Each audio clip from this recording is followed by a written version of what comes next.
Bayside flooding problems in Fenwick Island. Planning the town has to maintain the water. Good evening. I'm Madeline Overturf. And I'm Charlie Sakaitis. Welcome to our news at 6. Tonight we begin with Fenwick Island trying to fight that flooding.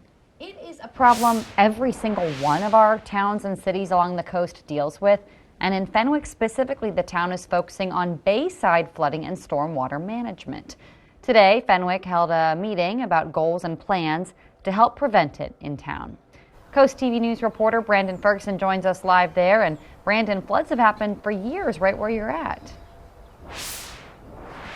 Maddie, the owner of this property, tells me that flooding starts from here and then it makes its way down the street. But he did take one measure to make sure it doesn't go straight through to his yard by building this berm. And these flooding problems are exactly what Fenwick Island officials were discussing today. Flooding and stormwater, something that has been a consistent problem for bayside property owners in Fenwick Island. Now we get a couple of 6 or even 8-inch floods every year. That was Jack Snowden, who has had a home on the bayside for over 20 years. He says the flooding has only been getting worse. Occasional, every other year, 1-inch floods, and within 2 or 3 years, they were 2-inch floods, and then there were several of them, and then they became 4-inch floods. In Friday's meeting, the working group said they need to build up berms to control that stormwater. One thing that was discussed today in the meeting was doubling up the riprap. Now, riprap is this loose rock before the bay that is supposed to limit the water from going onto the street. The question the work group has was if they could put their riprap on top of Denrex to double it up to help limit the flooding.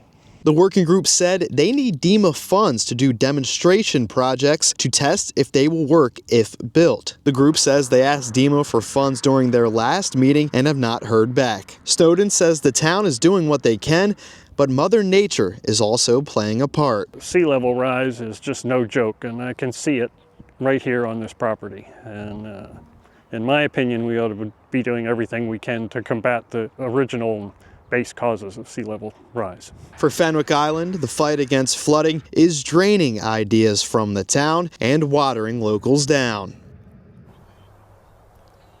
In today's meeting, group member Tim Bergen said if you want to see any results from this group, they must put real money into these changes. Live in Fenwick Island, Brandon Ferguson, Coast TV News.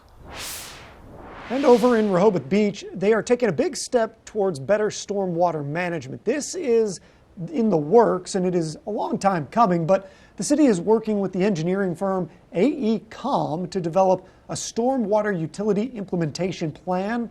This plan is expected to outline funding that would be needed, a fee structure, and possible limiting the cost for property owners. This is going to bring us right into our Coast TV poll. We want to know, what should Fenwick prioritize? Let's take a look at the updated results from last news hour. Take a look at your screen here. 59% say drainage updates. That's a pretty solid first, but new flood zones is also getting a decent amount of vote. And if you want to vote, if you have a big opinion on this, you can go to coasttv.com or use the Coast TV mobile app. We will show you updated results on Coast TV News at 11.